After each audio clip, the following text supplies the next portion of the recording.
பல பேர் சொல்லலாம் நாங்க 100 யூனிட் கம்மியா தான் யூஸ் பண்றோம், எங்களுக்கு பில்லு வராது. பல பேர் சொல்லலாம் எங்களுக்கு 500 தான் வருது, 1000 வருது. புரிஞ்சுக்கங்க, ஒண்ணு நம்ம சாப்பிடுற பல பொருட்கள் மின்சாரத்தை வைத்துத்தான் உற்பத்தி செய்யப்படுகிறது. மிளகா நிலத்திலிருந்து வருது, அதை மிளகா பொடி ஆக்குறதுக்கு மின்சாரம் வேணும்.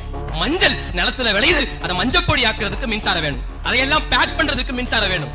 எல்லாமே இங்கே மின்சாரத்தை வைத்துத்தான் அத்தனை உற்பத்திகளும் நடக்கிறது. அந்த மின்சாரத்தை ஏற்றும் போது, அந்த மின்சார கட்டணத்தை உயர்த்தும் போது விலைவாசி உயருமா உயராதா? இதையே யாரும் கேட்கல.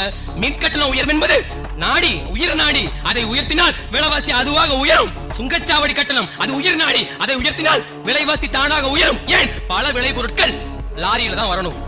இங்க விளைவிச்ச பல பொருட்கள் அங்க போனா, அங்க விளைவிச்சது இங்க வரணும். இந்த ஏற்றுமதி இறக்குமதி பரிவர்த்தனையில் நடக்கக்கூடிய போக்குவரத்து சிக்கல்களே விலைவாசி உயரும். அப்ப இந்த இலவசங்களை கொடுக்கிறதுக்கு பதிலா மின்சாரத்தை எனக்கு மலிவா தந்துட்டீங்கன்னா எனக்கு இந்த பிரச்சனை இருக்காது. நாம் தமிழர் கட்சி நாங்கள் சொல்கிறோம், ஒரு யூனிட் 25 பைசாவில் நாங்கள் வழங்குகிறோம்.